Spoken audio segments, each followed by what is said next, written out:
दोस्तों, आज हम लोग बात करेंगे पुष्यभूति वंश के विषय में। पुष्यभूति वंश गुप्त साम्राज्य के पतन के उपरांत जो है, जो शक्तिशाली राज्य जो उभर के हमारे सामने आता है वह पुष्यभूति वंश रहता है। तो चलिए हम लोग देख लेते हैं इसके बारे में। गुप्त साम्राज्य के पतन के पश्चात उत्तर भारत के राजवंशों में थानेश्वर का पुष्यभूति राजवंश सर्वाधिक महत्वपूर्ण एवं शक्तिशाली सिद्ध हुआ।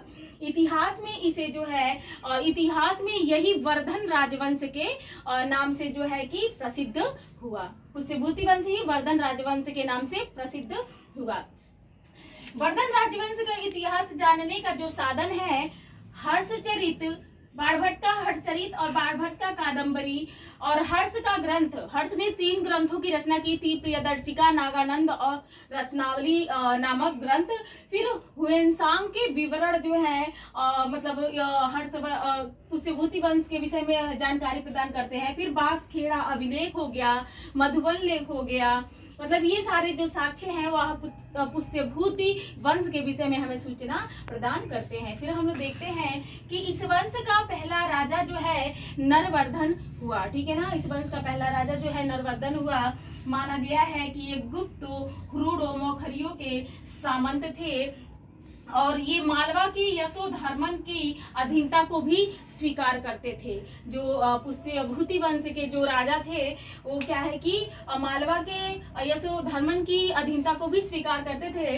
लेकिन जो है वर्धन वंश को सामंत स्थिति से स्वतंत्र स्थिति में लाने वाला जो पहला शक्तिशाली राजा था वह प्रभाकर वर्धन था। प्रभाकर वर्धन जो हर्षवर्धन का पिता था। देखते हैं हम लोग, प्रभाकर वर्धन अपनी स्वतंत्रता सूचित करने के लिए उसने जो है परम भट्टारक तथा महाराजा धीराज जैसी उपाधियों को ग्रहण किया। कहते हैं प्रभाकर वर्धन ने जो है परम भट्टारक और महाराजा धीराज जैसी उपाधि को ग्रहण किया। मतलब ऐसी सम्मान सूचक उपाधि को ग्रहण किया और इसे देखकर ऐसा प्रतीत होता है कि यह सामंत राजा नहीं रहे होंगे। ठीक है ना, और यह शक्तिशाली राजा थे। ठीक है ना, प्रभाकर वर्धन एक शक्तिशाली राजा थे। उनके विषय में कहा गया है कि हुरुड हरिण केसरी व हुरुड रूपी हरिण को मतलब हरिण के लिए सिंह के समान थे। सिंधु राज ज्वरो मतलब सिंधु के राजा के लिए वह ज्वर के समान थे।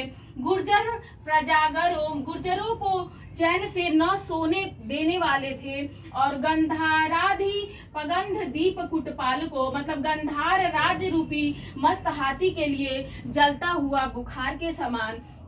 लाट पाटचरो लाट की चालाकी का अंत करने वाला और मालव लक्ष्मी लता परशु मालव देश की लक्ष्मी रूपी लता को काटने वाले थे। प्रभाकर वर्धन के विषय में इस तरह की सूचना प्राप्त होती है। आगे हम लोग देखेंगे जो है और इनका पुत्र जो है राज्यवर्धन होता है। और क्या होता है कि प्रभाकर वर्धन जो है मतलब प्रभाकर वर्धन की जब मृत्यु हो जाती है तो राज्यवर्धन जो है रहता नहीं है, लेकिन जब वापस आता है तो इसको वैराग्य उत्पन्न हो जाता है। और हर्ष कहते हैं कि मतलब भैया आप राजा बनिए, लेकिन ये अपनी मतलब ये राजा नहीं बनना चाहता है। लेकिन फिर भी मतलब अन्य विनय करने के पश्चात जो है यह राजा बनता है। और यह क्या होता है कि ये जो है कहते हैं जो राज्यवर्धन होता है यह गौड़ नरेश शशांक के हाथों जो है कि मारा जाता है।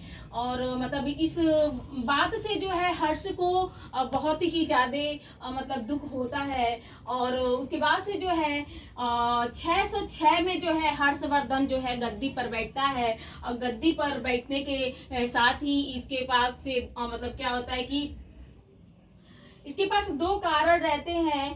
पहला तो कहते हैं मतलब गौड़ नरेश शशांक को मार करके जो है कि अपने भाई का जो है भाई की मृत्यु का बदला लेना। और दूसरा